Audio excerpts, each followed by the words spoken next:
ሰላም ወዳጆች፣ ዛሬ በሶስት ከፍለን ከግለሰብ ወደ ማህበረሰብ ከዛ ደግሞ ወደ ኔሽን ወይም ወደ ሀገር የሚያድግ ኮሌክቲቭ የሆነ ሻዶው የጋራ ስለሆነ ስነልቦናዊ ጥላ እናወራለን። ሻዶው በእርግጥ ሀሳቡ የዚህ ቻናል ተከታታይ ለሆናችሁ ሰዎች አዲስ አይደለም። ምንድነው የዛሬው ፕሮግራም ዓላማ? በማህበረሰብ ደረጃ የሚደርሱብን ከዛ ደግሞ እንደ ሀገር ያሉንም ነገሮች ማንሳት አለብን። ምናልባት በግለሰብ ደረጃ ያሉ ብዙ ስራዎች ሰርተናል። ነገር ግን ሙሉ ፒክቸሩን ማየት የሚቻለው እንደ ማህበረሰብ ያለውን ይሄ በተለይ ኮሌክቲቭ አንኮንሽሱ እንደ ማህበረሰብ ያለውን ተጽዕኖ እንደ ማህበረሰብ ያለውን ጫና ማወቅ ስንችል ነውና ከዛ ተነስተን ለማየት እንሞክራለን። መጀመሪያ ምንድነው ቃላቶቹን ድጋሚ ለማስታወስ ያክል ኤክስፕሌን እናደርግና ከነሱ እንጀምራለን ማለት ነው። መጀመሪያ ኮሌክቲቭ አንኮንሽስ ወይም የጋራ ንቁ ንቃተ ህሊና ማለት ነው። እንዴት ነው ኮሌክቲቭ አንኮንሽስ ማለት? የውርስ ማለት ነው።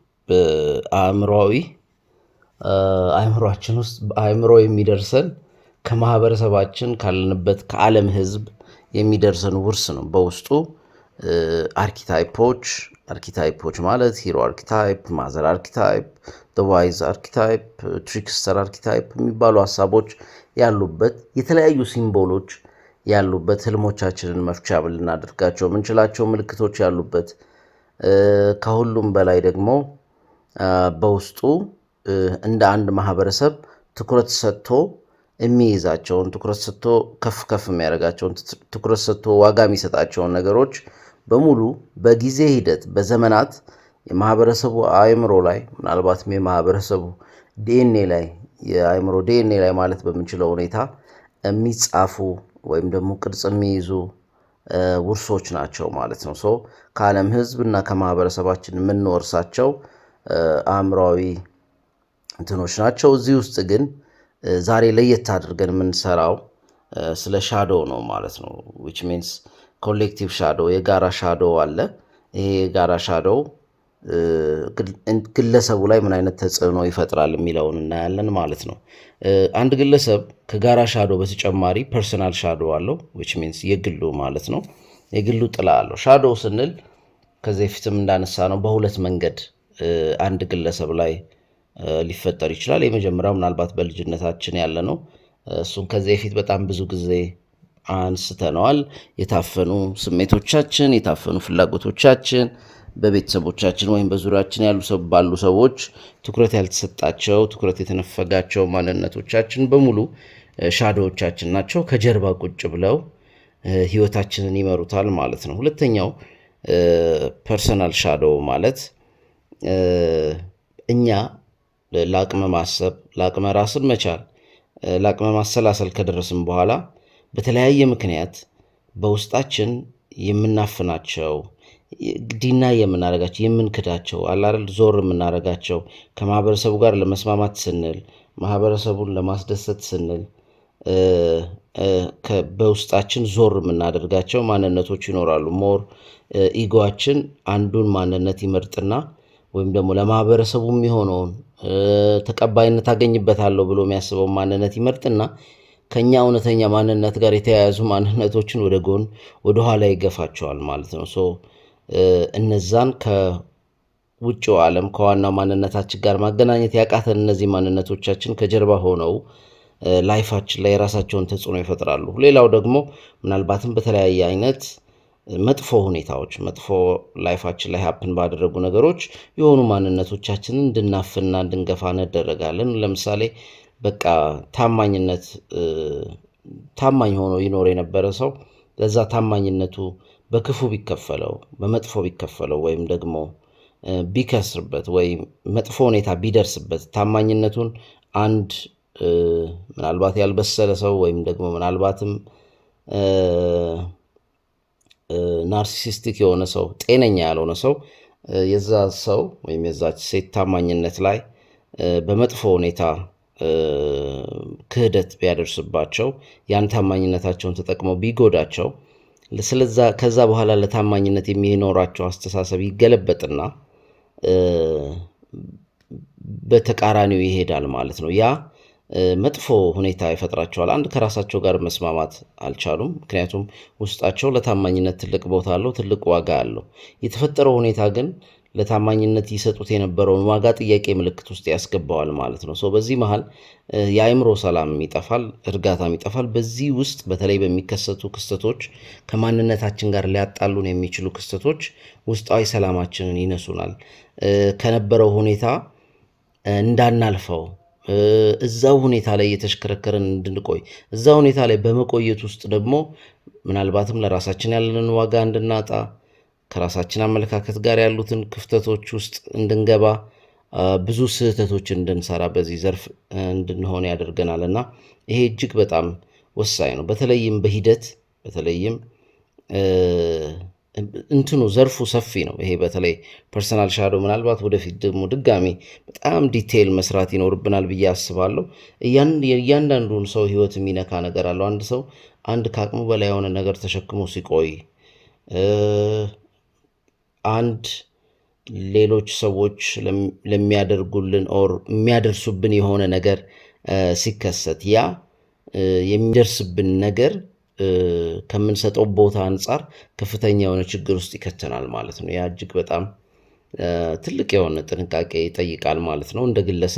አንድ ግለሰብ የሚደርሱብን ነገሮች እንደው ምን ያክል ተጽዕኖ እንደሚያደርጉብን አንዳንዴ ላናውቀው እንችላለን። በተለይም እኛ ከምናስበው፣ ከምናምነው፣ ከምንቀበለው ወይም ደግሞ ትክክል ነው ብለን ከምንስለው ተቃራኒ የሆነ ነገር ሲደርስብን፣ ያልተዘጋጀንበት ነገር ሲደርስብን ምናልባት እንደው ትራማ ባይሆን እንኳን ነገር ግን ከሁሉም በላይ ውስጣችንን የሚጎዳ የሚችል ነገር ከዚህ በፊት እንሄድበት የነበረው መንገድ እንድንጠራጠር፣ የነበረን ማንነት ጥያቄ ምልክት ውስጥ እንድናስገባ ይገፋፋናል ማለት ነው። እነዚህ እንትናችን ኢጎዋችን ደግሞ በዚህ ውስጥ ሰው ከማህበረሰቡ ጋር ተስማምቶ ለመኖር እንደዚህ ወይ ታማኝነት አያስፈልግም ማለት ነው፣ ሐቀኝነት አያስፈልግም ማለት ነው።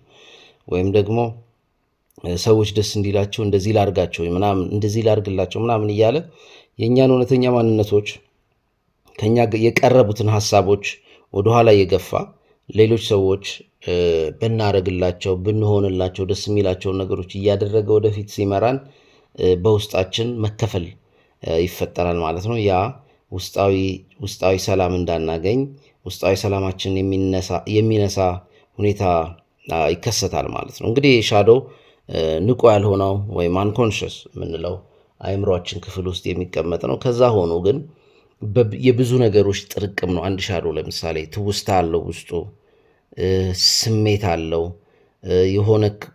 ከሆነ ክስተት የተነሳ ነው፣ የሆነ ነገር ደግሞ ተቃራኒ ነው። ስለዚህ የነዛ ነገሮች መፈጠር ላይ በጣም ከፍተኛ የሆነ ጫና ያሳድርብናል ማለት ነው። ይሄ በሪሌሽንሺፓችን፣ በፍቅር ግንኙነታችን፣ በስራ ቦታ ባለን ግንኙነት፣ ለራሳችን ባለን አመለካከት፣ ለራሳችን በምንሰጠው ዋጋ ላይ የተለያዩ ተጽዕኖዎች ያደርጋል ማለት ነው እና ሰዎች እኛ ላይ የሚያደርጉን ነገር ራሱ ለራሳችን የምንሰጠውን ዋጋ ሁሉ ሊያወርደው ይችላል እና ለራሳችን ያለንን አመለካከት ሁሉ ሊቀይርብን ይችላል። አንዲት ቅጽበት ላይ የተከሰተች ነገር ህይወታችን ላይ ከፍተኛ የሆነ ጫና ልታረግ ትችላለች። በቤተሰብ ሊሆን ይችላል፣ በጓደኛ፣ በስራ ቦታ፣ በፍቅረኛ፣ በተለያየ መንገድ እነዚህ ነገሮች የራሳቸውን ጫና ያሳድራሉ ማለት ነው። ስለዚህ ሻዶ ከዚህም በላይ እጅግ በጣም ሰፊ ኤለመንት አለው። እያንዳንዱ ሰው ህይወት ውስጥ በተለያየ መንገድ ይከሰታል፣ በተለያየ ሁኔታ ሊነሳ ይችላል ማለት ነው እንደዚህ አይነት ነገር። ስለዚህ ይሄ እኛ ላይፍ ላይ በዚህ ልክ በዚህ ደረጃ ጫና መፍጠር የሚችል ነገር ነው ማለት ነው ሻዶ። ይሄ ሻዶ የምንለው ነገር ግለሰቡ ላይ ይሄን ያክል ጫና መፍጠር ከቻለ፣ ግለሰቡ ላይ ይሄን ያክል ተጽዕኖ መፍጠር ከቻለ እንዴት ነው ለምሳሌ ወደ ህይወታችን እንዴት ነው የሚመጣው ስንል፣ አንደኛው ምናልባት በአስተዳደጋችን ውስጥ የሚፈጠሩ ሻዶዎች አሉ። ቅድም መነሻ ላይ ያልናቸው ገና በልጅነታችን ራሳችንን መከላከል በማንችልበት እድሜ አንዳንድ ማንነቶቻችን በቤተሰቦቻችን ወይም በዙሪያችን ባሉ ሰዎች ሊገፉ ይችላሉ። ፒፕል ፕሊዚንግ ሜንታሊቲ ልናመጣ እንችላለን። ይሄ ፒፕል ፕሊዚንግ ሜንታሊቲ ማለት በቃ አጉል የራስን ዋጋ አስከፍሎ ሌሎችን ለማስደሰት የሚደረግ ጥረት ላይ ያሉ ሰዎች ማለት ነው። ሌሎችን ለማስደሰት ሌሎችን እንትን ለማለት በጣም ፍራቻ ያለበት ኢንቫይሮንመንት፣ ለመወሰን ራስን ለማስከበር ኖ ለማለት እስከ መፍራት እስከ መሳቀቅ፣ እንደውም ኖ በማለቱ ራሱን የሚወቅስ ሰው አለ። ሌላ ሰው የሆነ ነገር ለምሳሌ ቤተሰብ ሊሆን ይችላል ወይ ደግሞ ጓደኛ ሊሆን ይችላል፣ ኦርሳሟን የሆነ እርዳታ ወይ የሆነ እገዛ ምናምን ጠይቆት አይሆንም ለማለት የሚፈራ እንደው የግዱን የሞቱን ኖ ብትል ራሱ አንድ ሴት ወይም አንድ ወንድ በቃ ያ ኖ ማለታቸው እምቢ ማለታቸው ራሳቸው ጥፋተኛ የሆኑ ያክል እንትን የሚላቸዋል። ይሄ እንግዲህ አንድ የተፈጠረ የሻዶ አይነት ልንለው እንችላለን ማለት ነው። ስለዚህ አንደኛው በቤተሰብ በጓደኛ በወዳጆች በምናምን፣ ሁለተኛ ባህል፣ ይሄ ኮሌክቲቭ አንኮንሽስ ያልነው ነገር በህይወታችን በሚፈጠር አጋጣሚ ለነገሮች በምንሰጣቸው ትርጉሞች ላይፋችንን በምንቀርጽበት መንገድ እንደዚህ አይነት ሻዶዎች እንትን ይላሉ። ብዙ ጊዜ ምርጫ ማለት አንዱን ትቶ ወደ አንዱ መሄድ ነውና ትተን የሄድነው ነገር መርጠን ከሄድንበት መንገድ የተሻለ ለእኛ ማንነት የቀረበ ነገር ካለው ከራሳችን እየራቅን ነው ማለት ነው እየሄድን ያለ ነው። በተለይ በጓደኛ ተጽዕኖ፣ በማህበረሰብ ተጽዕኖ ብዙ የማይሆኑ ውሳኔዎች ውስጥ ይገባሉ ሰዎች። ትልልቅ ኮሚትመንቶች ውስጥ ይገባሉ። ምናልባት ትዳር ሊሆን ይችላል ምናምን፣ በቃ በቤተሰብ በምናምን ተጽዕኖ በተለይ ሰዎች ገና ኤርሊ ብዙ ጊዜ እኔም በዚህ በስራ የሚያጋጥመኝ ኤርሊ ኤጅ ላይ ወደ ትዳር የመግባት ሁኔታው ሲኖር ብዙም ያለማገናዘብ፣ ብዙም ስለ ሁኔታው በቂ መረጃ አለመኖር ምናምን ይኖርና ምንም አይነት ሪሌሽን ውስጥ ገብቶ ማያቅ ሰው ዘሎ ትዳር ውስጥ ይገባል። እንግዲህ ያ በጣም ከፍተኛ የሆነ ግራ መጋባት፣ በጣም ከፍተኛ የሆነ መጠራጠር፣ በጣም ከፍተኛ የሆነ የማንነት ቀውስ ሁሉ ሊያመጣ ይችላል ማለት ነው በጣም ከረዘመ እና ከሁሉም በላይ ደግሞ ደስተኛ ያልሆነ ኢንቫይሮንመንት ውስጥ ያገኘዋል ማለት ነው አንድ ሰው ራሱን ማለት ነው። በእርግጥ ነገሮች በስሌት ይሆናሉ የሚል እምነት የለም። ነገር ግን ዘሎ ብላይንድሊ መግባት፣ አይንን ጨፍኖ መዝለልም ምንም የተለየ ጥቅም የለውም። በተለይ በማህበረሰብ ግፊት፣ በቤተሰብ ግፊት የሚደረጉ አንዳንድ ነገሮች እንደው አጠር ያለ ጊዜ ጉዳይ ያላቸው ከሆኑ ችግር የለም፣ ያው በሂደት ይስተካከላሉ። ነገር ግን እንደ ትዳር መሰል፣ እንደ የህይወት ምርጫ መሰል፣ እንደ የስራ መንገድ መሰል ነገሮች አንዳንድ ሰው በቤተሰብ ግፊት ወይም ደግሞ በሁኔታዎች ግፊት የሆነ የማይፈልገው የህይወት መስመር ውስጥ ይገባል እና ከዛ ለመውጣት እጅግ በጣም አስቸጋሪ ይሆናል። ምክንያቱም አንዴ ርቀን ከመጣም በኋላ እንዴት ነው ተመልሼ ወደ ዜሮ ገብቼ ተመልሼ መውጣው የሚለው ጥያቄ ትልቅ ጥያቄ ይሆናል ማለት ነው። በብዙ ሰው ህይወት ውስጥ የሚከሰት ሀሳብ ነው ይሄ። እሺ በተለይም ደግሞ ማህበረሰቡ እንደዚህ ፕሮግራም ያደርገናል፣ ይሰራናል። እንዴት ነው ለምሳሌ የሆነ ነገርን ተቀባይነት ያለው ያደርግና የሆነ ነገርን ደግሞ ተቀባይነት የሌለው ፎርቢድን የሆነ አድርጎ ይስልልናል ማለት ነው። ለምሳሌ ብስጭትን መጥፎ አድርጎ የተከለከለ አድርጎ ይስልልና በኋላ ላይ ሰዎች ብስጭታቸውን መግለጽ ይሳናቸዋል። በሆነ ነገር ደስተኛ አይደሉም። ለምሳሌ በስራ ቦታ ወይ አለቃቸው በወሰነው ውሳኔ፣ ወይ ፍቅረኛቸው ባነሳቸው ሀሳብ፣ ወይ ጓደኛቸው፣ ወይ እናታቸው፣ ወይ የሆነ ሰው እንዲያደርጉ በጠየቃቸው ጉዳይ ደስተኛ አይደሉም፣ ተበሳጭተዋል። ግን ያንን ብስጭታቸውን መግለጽ አይችሉም። ያንን ብስጭታቸውን በጤናማ መንገድ ማውጣት አልተማሩም። ለምን? ብስጭት ክልክል ነው። መበሳጨት እንዳይችሉ ተደርገው አድገዋል። ይሄ እጅግ በጣም አስቸጋሪ ነው። ምናልባት በኋላ እንደየክልከላው አይነት ለምሳሌ ፓሲቭ አግሬሽን ያመጣል። በቃ ይሄ ጠብቆ በማይሆን መንገድ የማጥቃት አይነት ስሜት እንትን ይመጣል ማለት ነው። ያ ደግሞ ምንም ሶሉሽን መፍትሄ የለውም። በተለይ በትዳር ውስጥ አንድ ሰው ፓሲቭ አግሬሲቭ ከሆነ አስቸጋሪ ነው። ጉዳዩን ለመፍታት የተፈጠረውን ችግር ኦን ደ ስፖት ቦታው ላይ አይፈታም። ዝም ብሎ ይታለፍና ተጠራቅሞ መጫጫህ ነው የሚሆነው። ያ ደግሞ ከፍተኛ የሆነ ችግር ይፈጥራል ማለት ነው በሰዎች መሃል። በሁለተኛው ደግሞ ለምሳሌ እንትኖችን ለምሳሌ በእንግሊዝኛው ኮስችኒንግ አውቶሪቲ የምንለው የበላይ የምንላቸውን ሰዎች እኛ ልክ ነን ብለን ስናምን መጠየቅ መልሶ ለምሳሌ በወላጆች በተለይ በድሮ አስተዳደግ ልጅ እኔ ልክ ነኝ አንተ ልክ አይደለህም ብሎ ወላጆቹን የሚጠይቅበት ሴንስ ብዙም የለም። አሁንም ያንን ለማስቀጠል የሚሞክሩ አይነት ወላጆች አሉ። ማለት በቃ በተለይ በዚህ ጊዜ ምናልባት ልጁ የተሻለ የማወቅ እድሉ ራሱ እጅግ በጣም ሰፊ ነው። አሁን ላይ በጣም አሁን የሚያድጉ ልጆች እንደ ጋፕ የሚታየው ትልቁ ነገር ማንኛውም አይነት መረጃ ድሮ ወይ ትምህርት ቤት ነው አንድ ሰው መረጃ የሚያገኘው ወይ ደግሞ ወላጆቹና ማህበረሰቡ ነግሮት ነው። የማህበረሰቡን እውቀትና ሀሳብ ነው ወይ የሚቀበለው። ሁለተኛ ደግሞ ትምህርት ቤት ሄዶ ያው ባዮሎጂ እንዲህ ነው፣ ፊዚክስ እንዲህ ነው፣ የዓለም ታሪክ እንዲህ ነው ምናምን እየተባለ ይማራል ማለት ነው። ነገር ግን አሁን ላይ ሰዎች የተለያየ መንገድ ነገር የሚያውቁባቸው ከሶሻል ሚዲያ አንስቶ በጣም ብዙ መንገዶች አሉን ማለት ነው። ስለዚህ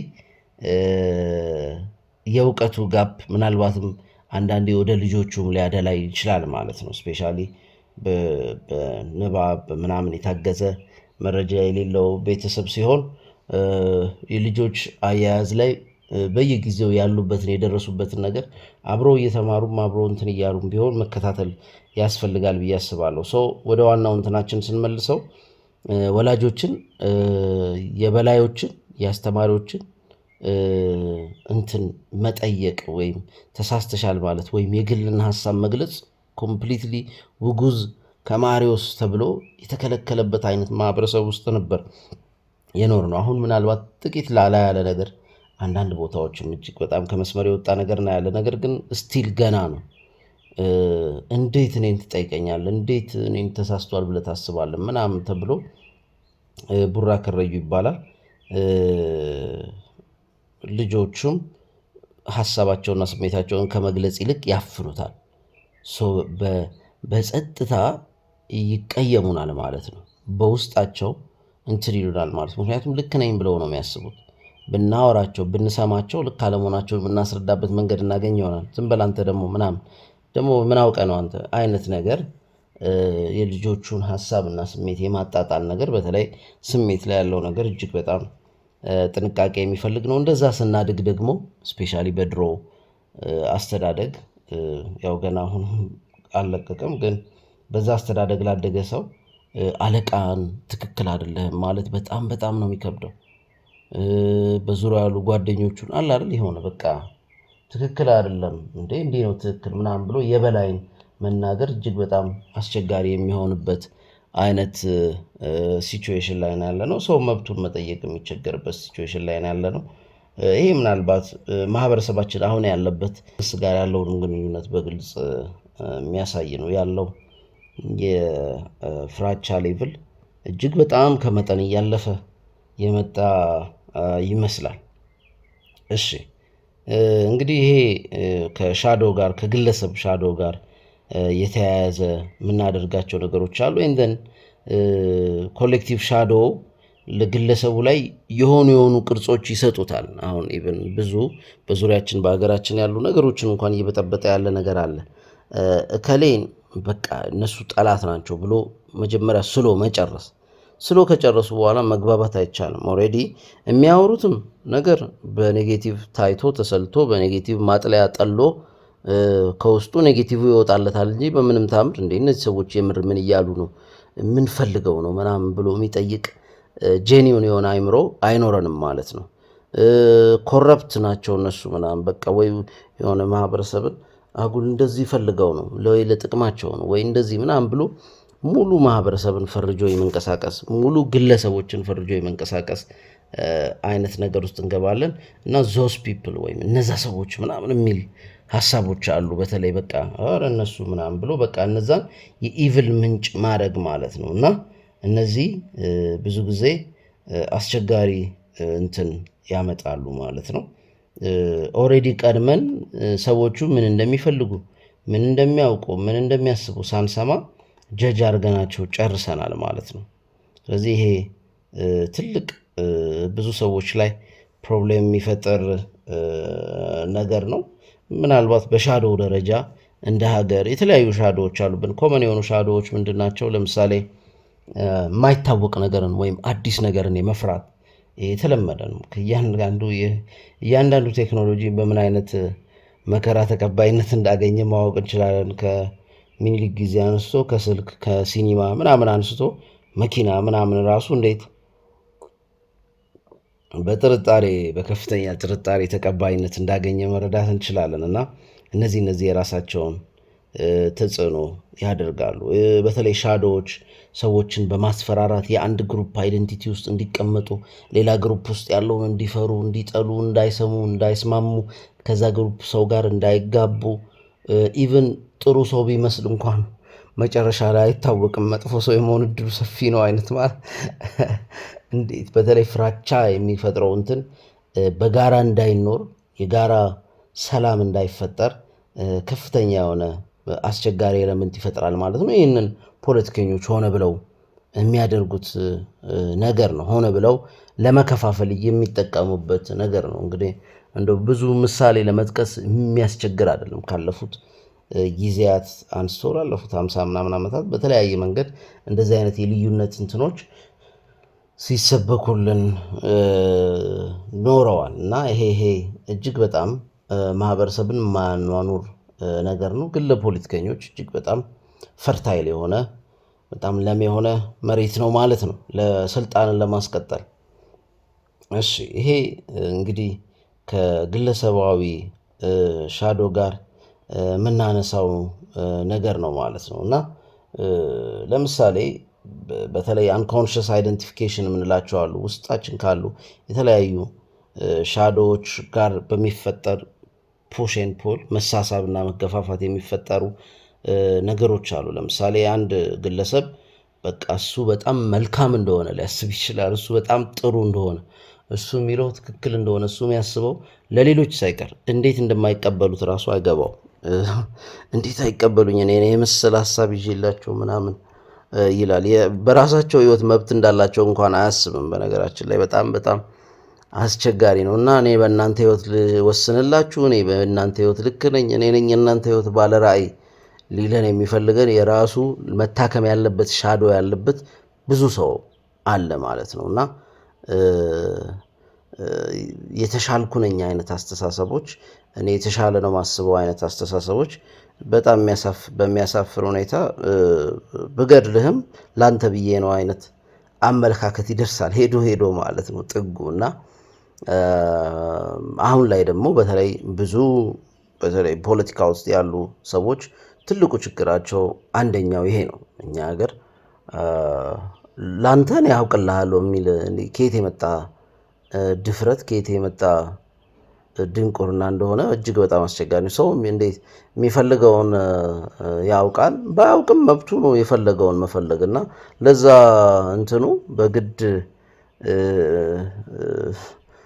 እያንዳንዱ ዲቴል ውስጥ ፖለቲካው እየገባ የሚፈተፍትበት እንትን በተለይ አሁን ላይ የደረስንበት ሌቭል እጅግ በጣም አሳፋሪ የሆነ ደረጃ ላይ ነው። ይሄ እንግዲህ እኔ ያውቅልሃለሁ ከሚል አመለካከት የመጣ ነው። አንደኛው ደግሞ እኔ ያውቅልሃለሁ አመለካከት መነሻው ማህበረሰብን መናቅ ነው። እንደዚህ አይነት ሰዎች ማህበረሰቡን በጣም ነው የሚንቁት። እያመለጣቸውም ሲያወሩ ልንሰማ እንችላለን ማለት ነው እና ይሄ ከሌ አይባልም ፖለቲከኛ ምናምን። በአብዛኛው እንደዚህ አይነት ነገር ውስጥ የተጨማለቀ ነው። እሺ እንደ ማንኛውም አይነት ለውጦች፣ ማንኛውም አይነት አብዮቶች መጨረሻ ላይ አፋኝ የሚሆኑት በዚህ የተነሳ ነው። መጀመሪያ ላይ የሆነ ነገርን ትክክል አለመሆኑን ልክ ሊሆኑ ይችላሉ። በኋላ ላይ የሚቀጥለውንም እኛ የተሻለ እናውቃለን፣ እኛ የተሻለ እናስባለን፣ እኛን ተቀበለን አይነት ወይም በዚህ መንገድ ሂድ አይነት ግዴታ ማህበረሰቡ ላይ ይጥላሉ ማለት ነው። ምናልባት ሌሎች ሀሳቦችና ድምፆችን ጠልፈው ደግሞ የራሳቸው አድርገው ሲንቀሳቀሱ እናያለን ማለት ነው። የደርግን ኢህአዴግን አሁን ደግሞ ለውጡ ነኝ የሚለውን መንግስት ማየት እንችላለን ማለት ነው። እሺ ከዛ በፊትም የነበሩት ከእንደዚህ አይነት የንግስና የአጼ ስርዓቶችም ከእንደዚህ አይነት ሀሳቦች እምብዛም አያመልጡም። ምናልባት ጥቂቶች ፐርሰናሊ ባላቸው እንትን እንደዛ አይነት አካሄድ ውስጥ ላይገቡ ይችላሉ እንጂ። እሺ ነፃ አውጪዎች ምን ይሆናሉ ማለት ነው? በእንደዛ አይነት ሂደት አምባገነኖች ይሆናሉ። መነሻቸው ነፃ አውጪነት ነው። መልካም የሆነ ነፃ አውጪነት ነው። በኋላ እቺ የእኔ ያውቅልሃለሁ ስሜት ቀስ እያለች አምባገነን ታደርጋቸዋለች ማለት ነው። እንግዲህ ይሄ ፐርሰናል አንኮንሽስ ውስጥ ልናገኘው የምንችለው ነው።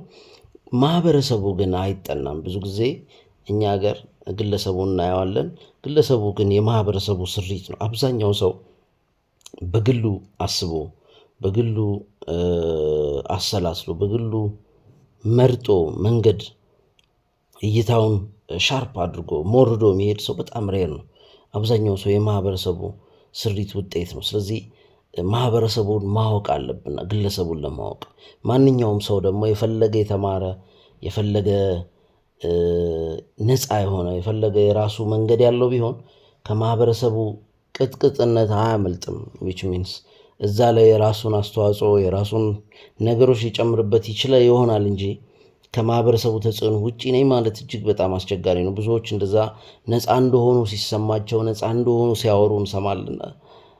ዲፕ ዳውን በጣም እዛ ውስጥ መልሰን እናገኛቸዋለን። ምናልባት ለዚህ ምሳሌ የሚሆነው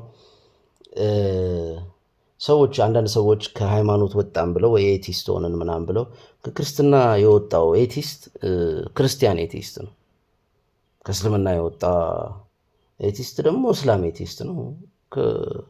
ከየትኛው ከሂንዱም የወጣ ኤቲስት ሂንዱ ኤቲስት ነው ማለት የድሮ ባክግራውንዱ አይረሳም፣ አይተውም። በዚህ ጉዳይ በጣም የሚገርመኝ ስቶሪ ያየሁት ወረኢሉ ሄጄ ነው። ወሎ ወረኢሉ አንድ መቃብር ስፍራ አለ። ጊዮርጊስ የተሰኘ ጥንታዊ ቤተክርስቲያን አለ። ምናልባት 1000 ዓመት አካባቢ ይሞላዋል። አጼ ምኒልክ ለአድዋ ጦርነት የጊዮርጊስን ታቦት ከዛ ቤተክርስቲያን ነው ይዘው የሄዱት እና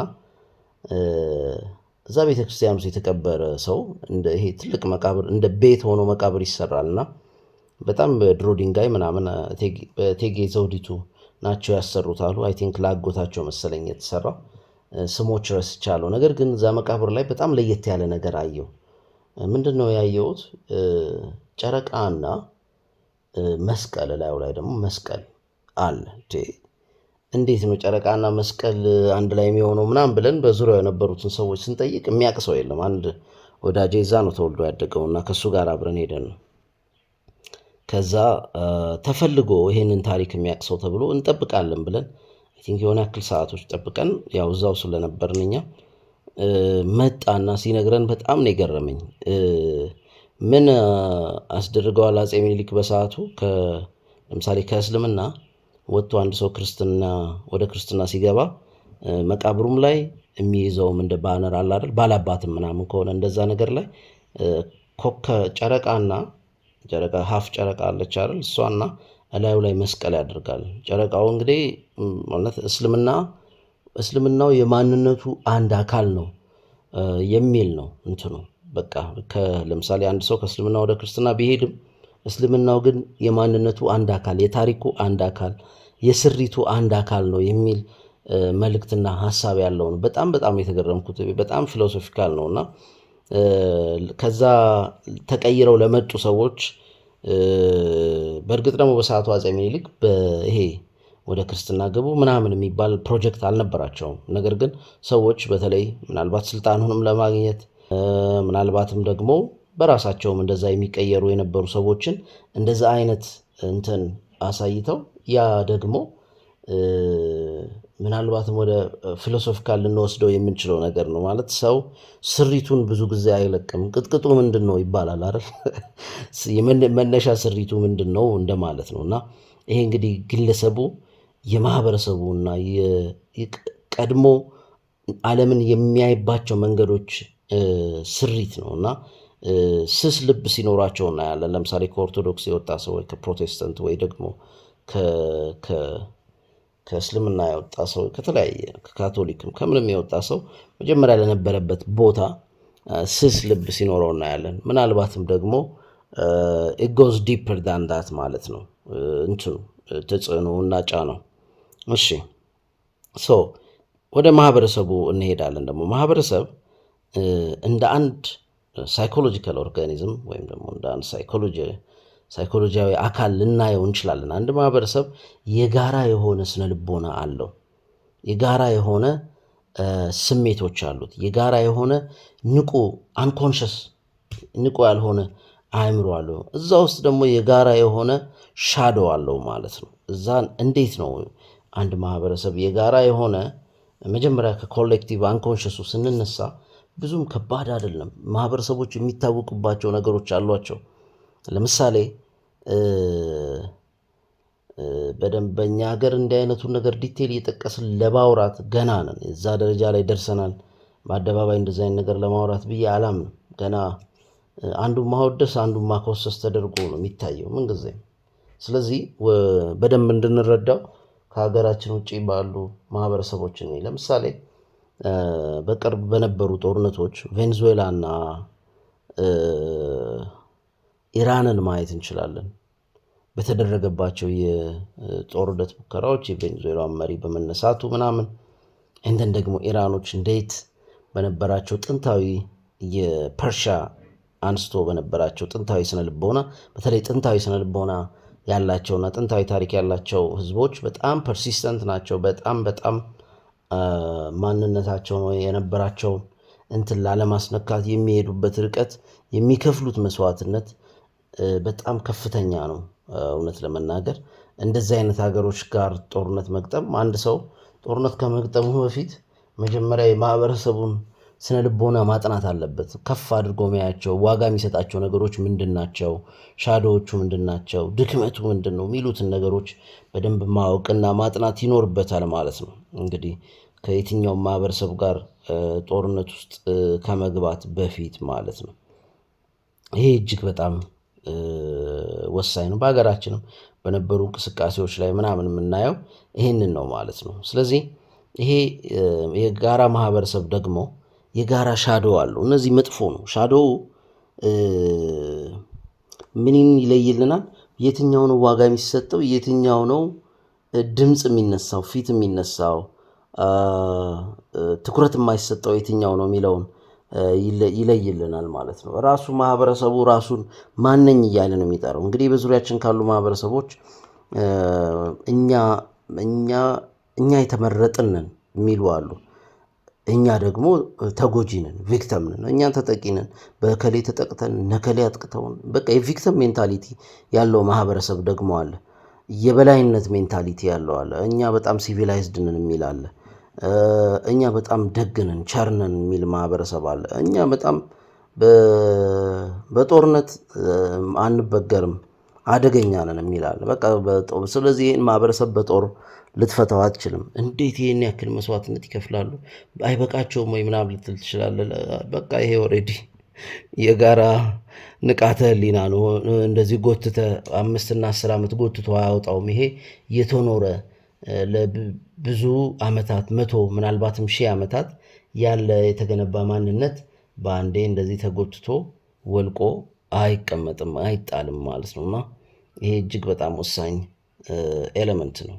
ምናልባትም በጄኔሬሽን በኮሎናይዜሽን፣ በጦርነት፣ በፍትህ ማጣት፣ በውስጣዊ ምናልባትም ግጭቶች ምናምን ማህበረሰብ ራሱን እየፈጠረ በዛ ውስጥ ሊያልፍ ይችላል ማለት ነው። እና እዚህ ውስጥ ግን የሚከማቹ ምናልባት በእንግሊዝኛ ሬዚዲዩ የምንላቸው በአማርኛ ቅራሪም በለው የሆነ ነገር አቀሮ ውስጡ የሚቀር ነገር እንግዲህ ምናልባት ጠላ ምናምን ነው መሰለኝ ቅራሪ የሚጠቀመው። ብቻ ውስጡ የሚቀር ነገር አለው። ለምሳሌ አንድ ማህበረሰብ ለዘመናት በጦርነት ውስጥ ካለፈ እዛ ማህበረሰብ ስነ ልቦና ውስጥ ጦርነት እና ጦረኝነት ቀሮ ውስጡ ይቀራል ማለት ነው። ደሙ ነው የሚሆነው ማለት ነው። አንድ ልጅ ሲያድግ አንተ ጦረኛ ነህ፣ ስታድግ ጦረኛ መሆን አለብህ፣ ማህበረሰባችን ጦረኛ ነው እያለ አይነገረውም። ኦልሬዲ ኮሌክቲቭ አንኮንሽስ ውስጥ አለ። ልጁ ራሱ ጦረኛው ነው የሚያድገው።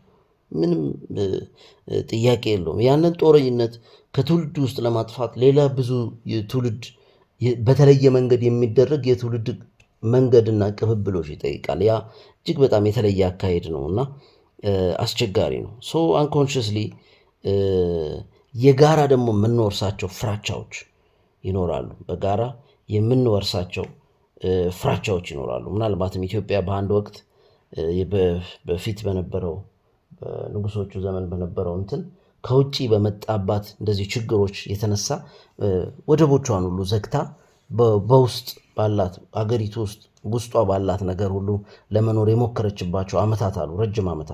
ረጅም ጊዜያቶች ከውጭ የሚመጣው ነገር ችግር ነው ይዞብን የሚመጣው ከሚል አስተሳሰብ ማለት ነው። ይሄ እንግዲህ አንድ ከውጭ የሚመጣን ነገር ፍራቻ ነው፣ ይወረሳል። ይሄ በደንብ የሚወረስ ነገር ነው ማለት ነው። በጣም አግሬሲቭ መሆን ይወረሳል። የበታችነት ስሜት ይወረሳል። የበላይነት ስሜት ይወረሳል።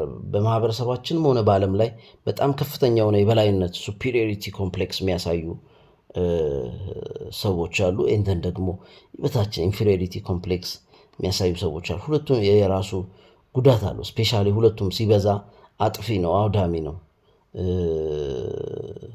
ባላንስ ከሌለው እጅግ በጣም አስቸጋሪ ነው ማለት ነው። ስለዚህ ይሄ እንደ ማህበረሰብ በደንብ ልናውቀው የሚገባ ነገር ነው ማለት ነው። ይሄ ስኬፕ ጎቲንግ የሚባል ኮንሰፕት አለ። በደንብ ደግሞ ማወቅ ያለብን ስኬፕ ጎቲንግ ማለት ሰበብ፣ አይ ቲንክ ባጭሩ ቃሉ ሰበብ ይመስለኛል። ሰበብ ማለት ለምን እንደዚህ ያደርግ እንደዚህ ስለሆነ ይሄ እንደ ሰበብ የምንጠቀምባቸው ሰበብ የምናሸክማቸው እንትኖች አሉ። እነሱ እንደዚህ ስለሆኑ እነሱ እኮ እንዲህ ናቸው። በቃ የራሳችንን ጥፋት ሌላው ማህበረሰብ ላይ ወይም ሌሎች ሰዎች ላይ ለመጫን የምናደርጋቸው መንገዶች ወይም ደግሞ የምናሳብብባቸው እንዲህ እኮ ስለሆነ ነው፣ ከዚህ በፊት እኮ እንዲህ ስለሆነ ነው አሁን እንዲህ ያደረኩት ምናምን፣ እነሱ እኮ ስለማይሰሙ ነው ምናምን፣ ራስን ብቻ ነፃ ለማውጣት የሚደረግ ነገር። ይሄ ደግሞ ምን ያመጣል? እኛ መልካም ነን፣ እኛ ጥሩ ነን፣ እነሱ ግን መጥፎ ናቸው፣ ክፉ ናቸው፣ አስቸጋሪ ናቸው፣ በጣም ከበዛና ለጦርነት ከፈለግናቸው ሰው በላ ናቸው፣ ምናምን ናቸው እያልን ስም እንሰጠዋለን። ስም ሲሰጥ መጠንቀቅ ያስፈልጋል። ስም ሲሰጥ አንድ ሰው በጣም ለማጥቃት እያመቻቻችሁ እንደሆነ ማወቅ ያስፈልጋል። ያን ስም ማክሸፍ እጅግ በጣም ወሳኝ ነው። ስም ማክሸፍ ላይ አሪፍ የሆኑ ማህበረሰቦች አሉ። ያንን ስም ደግሞ የባሰ እንደውም ትልቅ ኃይል ሰጥተውት ማልቀሻ በማድረግ እዛ ውስጥ ደግሞ ዱዌል የሚያደርግም የማህበረሰብ አለ። ይሄ እንደየአስተሳሰቡ እንደየማህበረሰቡ አስተሳሰብ ይለያያል። አንዳንድ ማህበረሰብ የምትሰጠው የስድብ ስም ምናምን አንዳንዴም ጌጥም ሊያደርገው ይችላል። ምንም ዊች ሚንስ ይሄ ውስጡ ያለውን ኮምፕሌክሶች በተለያየ መንገድ ያሳየናል ማለት ነው። አንዳንድ ማህበረሰብ ደግሞ የትኛውም አይነት ስም ብትሰጠው በተለይ ኔጌቲቭ ከሆነ ከዛ ስም ጫና ለመውጣት ሲቸገር ሁሉ ልንመለከት እንችላለን ማለት ነው። ብዙውን ጊዜ ደግሞ የሻዶ ውጤቱ ምንድን ነው? እኛ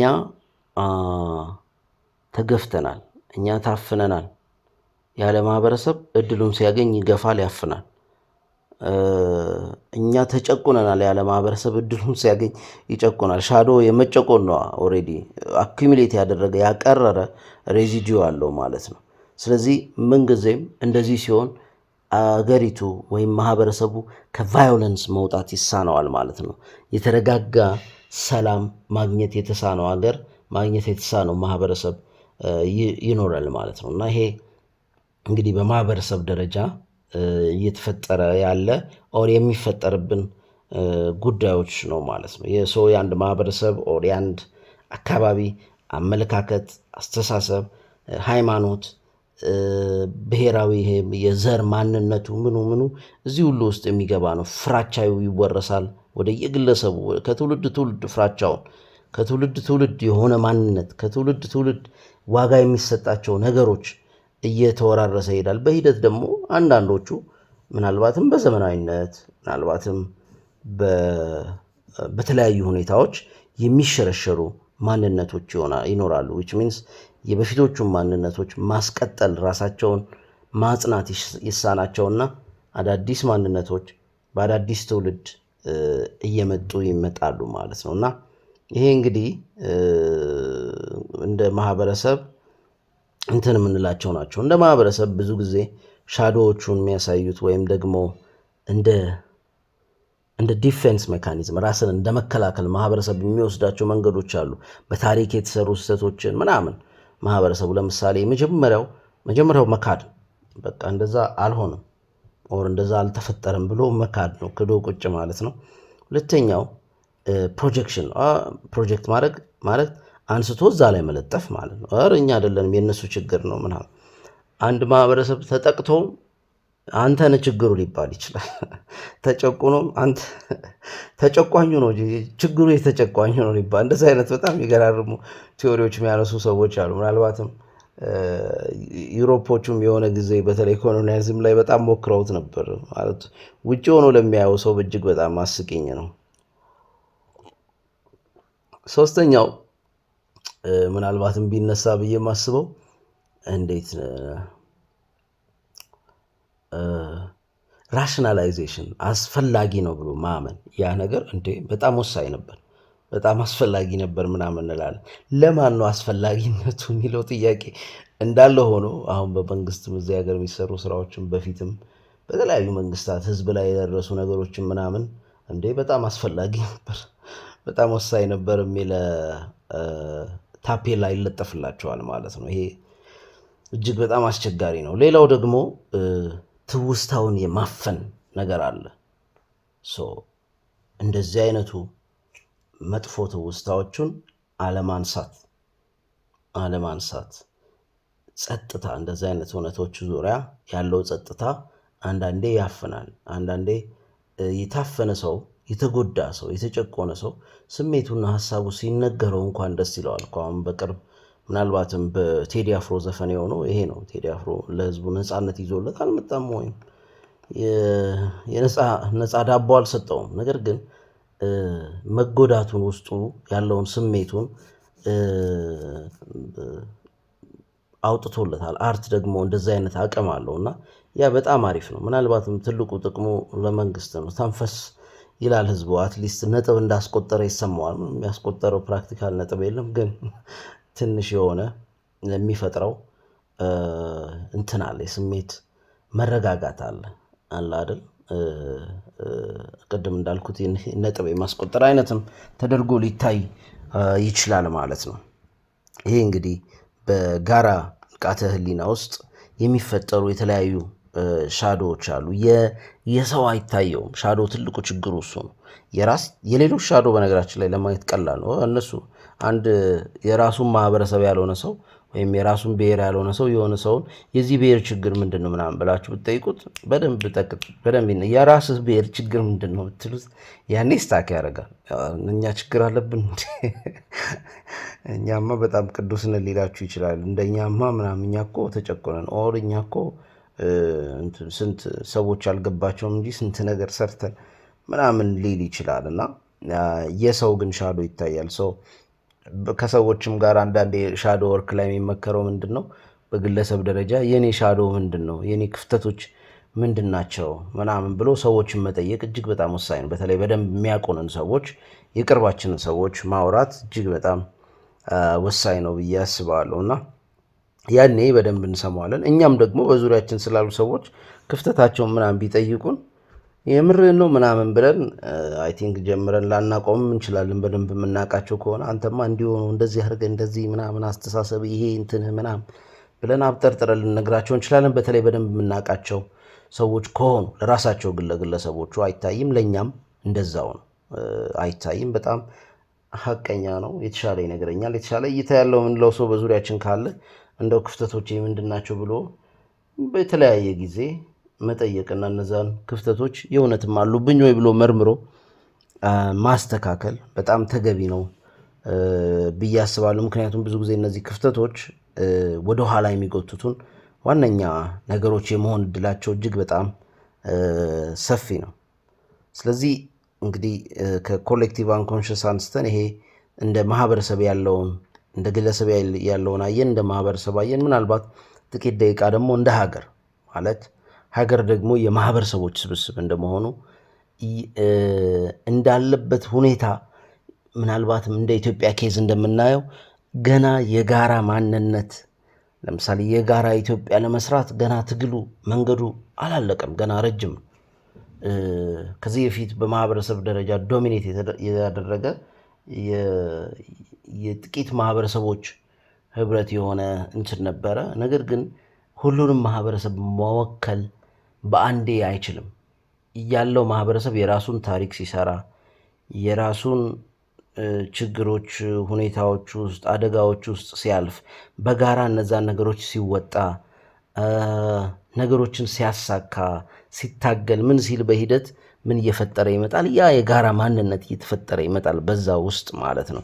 በዛ ልዩነት ውስጥ አትሊስት የማይነኩ ማይነቃነቁ የሚላቸውን ዋጋ የሚሰጣቸውን ነገሮች እያነጠረ እያወጣ ይመጣል ማለት ነው። ይሄ እጅግ በጣም እንደ ሀገር ወሳኝ ነው። እንግዲህ እንደ ሀገር የጋራ ትውስታ ቢኖረን የጋራ ሲምቦልስ ዋጋ የምንሰጣቸው ምልክቶች ቢኖሩብን ገና ምልክቶቹ ባንዲራን ጨምሮ ገና ብዙ ያልተስማማንባቸው ምልክት ነገሮች አሉ እና ይሄ ሁሌ እያንዳንዱን ነገር እየመለስን ወደ ጥያቄ ስናደርገው ለእኛ ያለውን ዋጋ ወይም ደግሞ ልንሰራው የምንፈልገውን ሀገር ሁሌ ወደ ባክቱ ሩት ዋን ወይም ደግሞ ባክቱ ዜሮ ከመጀመሪያው ከመነሻው ይመልስብናል ማለት ነው። የጋራ ስሜት የጋራ አንኮንሽስሊ ሰው ኮንሽስሊ ተግባብቶ እየሄደ ከዛ የጋራ አንኮንሽስ ሲኖረው ነው ማህበረሰቡ ወይም ሀገሪቱ አንድ ሀገር መባል የሚችለው። እስከዛ ግን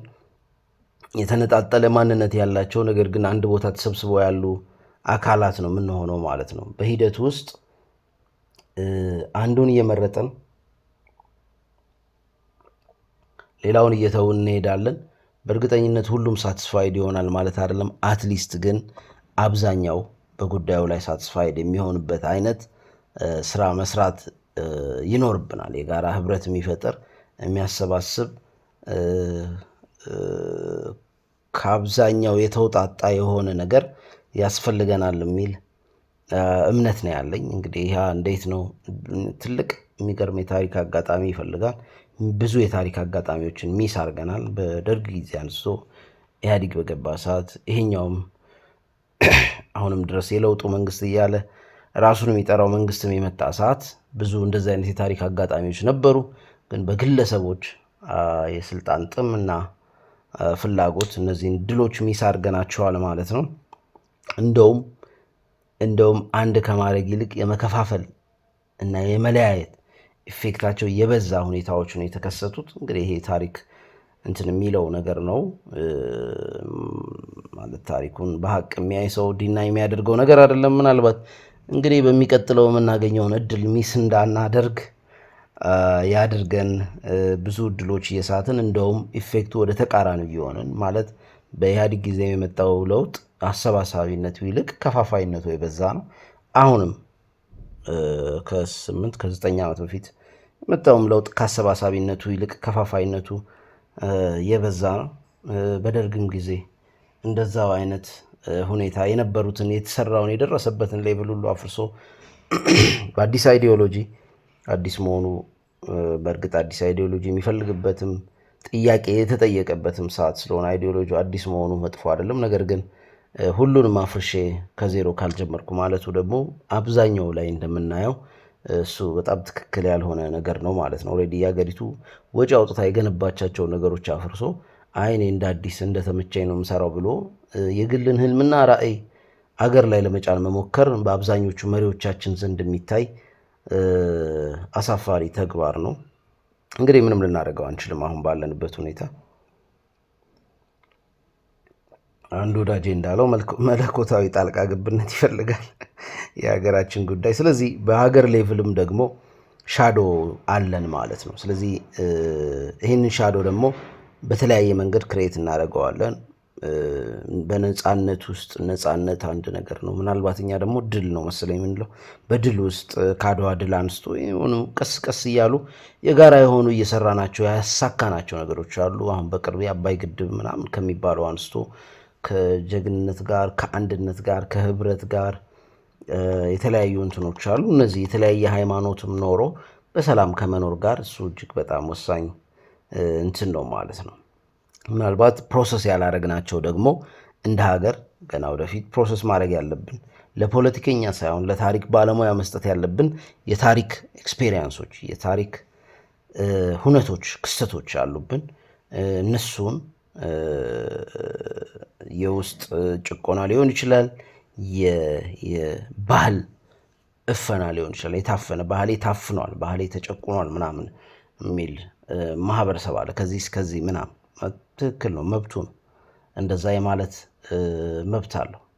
ኦር ደግሞ ያ ነገር ተከስቶበታል እንጂ አልተከሰተበትም ማለት አንችልም። ያን እንዴት ነው ማከም፣ እንዴት ነው ማስተካከል፣ እንዴት ነው የተሻለ ቅርጽ መስጠት የምንችለው፣ የተሻለ ሪፕሬዘንት ማድረግ የምንችለው የሚለውን ነገር ከራሳችን ጋር እንደ ሀገር መማከር ይኖርብናል ማለት ነው። በተለይ እድሉን ባገኘን ሰዓት ያንን እድል እነዚህን ክፍተቶች ለማከም ለማስተካከል፣ ቁርሾውን ለማከም፣ ጸቡን ለማከም መጠቀም ይኖርብናል እንጂ ጸቡን አስፍቶ ለመግዣ ይሄ ምንድነው ከፋፍለ ግዛ ነው አሁንም ድረስ ያለች የደነቆሮች ስልታለች። ከፋፍለ ግዛ ለሚለውን ለመጠቀም ወደዛ መሮጥ ያለብን አይመስለኝም ብዬ ነው የማስበው። ሰው ባህል አለ፣ የሞራል አመለካከቶች አሉ አንድ ሀገር ውስጥ። እነሱ ቀስ እያሉ ኢንተግሬት ሲያደርጉ የራሳቸውን አድቫንቴጅ እየኖራቸው ይመጣል ማለት ነው።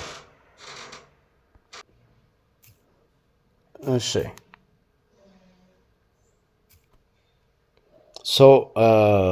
እንደ ሀገር የምንወስናቸው ውሳኔዎች አሉ። ለምሳሌ አንድነትን ከሁሉም በላይ አንድነት ምናምን የሚል ሀገር ካለ ልዩነትን ይጨቁናል፣ ዳይቨርሲቲን ይጨቁናል ማለት ነው። በቃ ነጻነት ምናምን እያለ ነጻነትን ግሎሪፋይ የሚያደርግ ነጻነትን ከፍ የሚያደርግ ሀገር ካለ ደግሞ ኢኒኳሊቲን ወይም ደግሞ በውስጡ ያለውን እኩል አለመሆንን፣ ምክንያቱም ነጻነት በእኩል መንገድ የመሰጠት እድሉ ዝቅተኛ ነው። ለሌሎች ብዙ አክሰስ አለው፣ የተሻለ አክሰስ ያላቸውም ሰዎች አሉ እና መደገፍ አለበት። አይ በቃ ነጻ ናቸው ምናምን ተብሎ እንደዛ አይሆንም ማለት ነው። እና እንደ ሀገር የምንሰራቸው ራሱ ሻዶዎች ይኖራሉ ማለት ነው። በዚህ ጊዜ አንዱን ስንመርጥ አንደኛውን ወደ ጎን እናደርግና እንተወዋለን። አንድነትን ግሎሪፋይ የምናደርግ ከሆነ በዛው ጎን ለጎን ልዩነትንም እንትን ማለት አለብን። ሰላማዊ የሆኑ ልዩነቶች እኮ አሉ። አንድነት ማለት በግድ አንድ አይነትነት መሆን የለበትም እና እነዚህን ነገሮች በጣም በጥንቃቄ ማየት ይኖርብናል። ስለዚህ ጠላት የምንለውን ነገር ማየት መመርመር ይኖርብናል። ልዩነቶች፣ ግጭቶችን፣ ውስጣዊ ግጭቶችን ሁሉ ሞራላይዝድ አድርገን ትክክለኛ ሀቀኛ አድርገን የምንንቀሳቀስባቸው ጉዳዮች የበለጠ ክፍተት ከመፍጠር እንደ ሀገር የበለጠ ልዩነት ከመፍጠር ያለፈ ብዙም ጥቅም አያመጡልንም እና ይሄ ታሪክን እየደጋገመን እንድንሄድ ነው የሚያመጣል። ለምሳሌ ያልተፈታ ግጭት ካለብን ያልተፈታ ግጭት ጊዜውን ጠብቆ 20 ዓመት 10 ዓመት ምናምን ጠብቆ 5 ዓመትም ብቻ ጊዜውን ጠብቆ ተመልሶ ይመጣል ማለት ነው። ኦልሬዲ ያልተፈታም ያ ግጭት።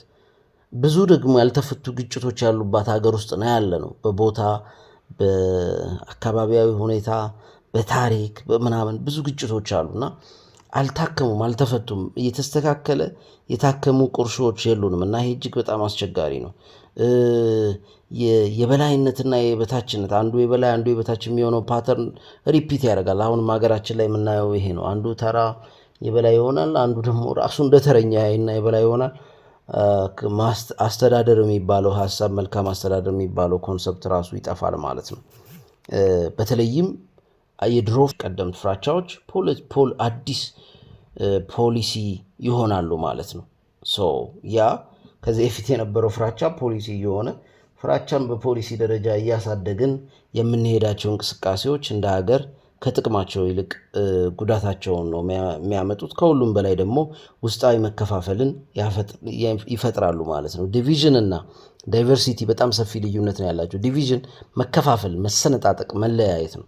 ዳይቨርሲቲ ግን ውበት ነው። ከለራችን፣ አለባበሳችን፣ ባህላችን ምናምን እና አንዱ አንዱን እያነሳ መሄድ የሚቻልበት በአንዱ የዓለም መድረክ ላይ ሪፕሬዘንት መደረግ ሁላችንም የምንኮራበትና የምንደሰትበት መሆን መቻል አለበት። ከቆዳ ቀለማችን አንስቶ በጣም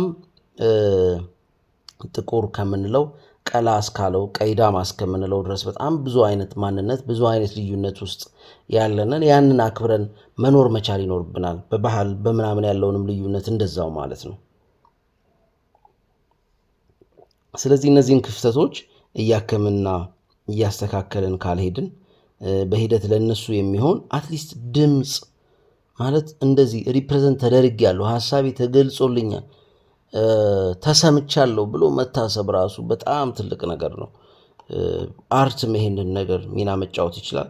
በመንግስት ደረጃ ደግሞ እንደዚህ አይነት ስራዎች ያስፈልጋሉ ማለት ነው። በብሔር በባህል ያሉትን ክፍፍሎች ለማከምና ለማስተካከል ማለት ነው። ይሄ በብዙ ኔሽኖች ላይ የሚደረግና የሚፈጠር እንትን ነው። ሻዶውን ኮሌክቲቭ አንኮንሽሱ ምንድን ነው የሀገሪቱ ብሎ ያሉትን ክፍፍሎች በኮሚኒቲ ደግሞ የተፈጠረብን የሚሉት ደርሶብናል የሚሉት ነገር ምንድን ነው የሚለውን ነገር አይቶ እሱን ለማስተካከል የሚደረግ እንቅስቃሴ አትሊስት ሪፕሬዘንት የመደረግ ያንን ነገር የሚያስተካክል ወኪል የማግኘት ነገሩ እጅግ በጣም ወይም ደግሞ የሚታገል ያ ነገር እንዲስተካከል የሚታገል ወኪል ማግኘት ራሱ ህዝቡን ወይም ደግሞ ልዩነቱን ወይም ደግሞ ቁርሾውን አረፍ እንዲል ያደርገዋል ማለት ነው። በተለይ ፍትህ የሰፈነበት ማህበረሰብ መገንባት ብንችል እጅግ በጣም የሚያስቀና ነገር ነው ብዬ አስባለሁ። እንደ ሀገር በጣም ትልቅ እድሎች፣ ትልቅ አቅሞች፣ ትልቅ ሪሶርሶች አሉ። ነገር ግን እነዛ ሪሶርሶችና የትኛውንም ነገር ለመጠቀም ከፈለግን ከእንደዚህ አይነት ነገሮች ሳንወጣ ያንን ነገር መስራትም መጠቀም ይቻላል የሚል እምነት የለኝም። እንግዲህ አይ ቲንክ ጉዳያችን እዚህ ጋር መጠቅለል እንችላለን ብዬ አስባለሁ። ስላዳመጣችሁኝ አመሰግናለሁ።